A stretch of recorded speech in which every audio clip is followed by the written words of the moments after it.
84 days reading ஜேர்னியில் நம்ம 48வது பார்க்க போகிற புத்தகம் த ப்ளூ அம்ப்ரெலா. இந்த புத்தகம் ரஸ்கின் பாண்ட் அவர்கள் எழுதியிருக்கிற ஒரு புத்தகம் தான். இந்த புத்தகம் வந்துட்டு நம்ம மனசுக்கு ரொம்ப லேசான ஒரு உணர்வை தரும். இன்னும் சொல்லப்போனால் நம்ம ரொம்ப ஹெக்டிக்கான இந்த ஒர்க் ப்ரெஷரில் இருந்துட்டு ஒரு லேசான ஒரு புக்கை படிக்கணும் அப்படின்னு யோசிச்சாலே நான் டக்குன்னு எடுக்கிறது ரஸ்கின் பாண்டோட புக்கு தான். ஏன்னா அவர் அவ்வளோ அழகாக இயற்கையோட ஒன்றி போய் நிறைய கதைகள் எழுதியிருப்பார். அவர் எழுதியிருக்கிற கதைகளின் வழியாக அந்த பனி நிறைந்த மலைகளுக்கு நடுவில் நம்ம பயணிக்கிற மாதிரி நமக்கு ஒரு ஃபீலை கொண்டு வந்துருவார். அதே மாதிரி தான் இந்த புத்தகமும் இருக்கும்.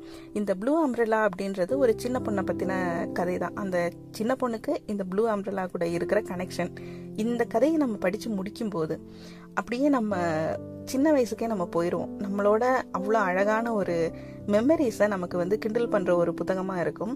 நீங்கள் இந்த புத்தகம் படிக்கிறதுக்கான லிங்க் நான் உங்களுக்கு டிஸ்கிரிப்ஷனில் கொடுக்குறேன். நம்ம ஏதாவது ரிலாக்ஸ்டாக இருக்கணும் அப்படின்னு யோசிக்கிற டைமுக்கு எடுத்து டக்குன்னு படிக்கக்கூடிய ரொம்ப சின்ன புத்தகமும் தான் இந்த புத்தகம். ஸோ வாய்ப்பு இருக்கிறவங்க கண்டிப்பாக படித்து பாருங்கள். உங்கள் எல்லாருக்குமே ரொம்ப பிடிக்கும்னு சொல்லி நான் நம்புகிறேன். நன்றி.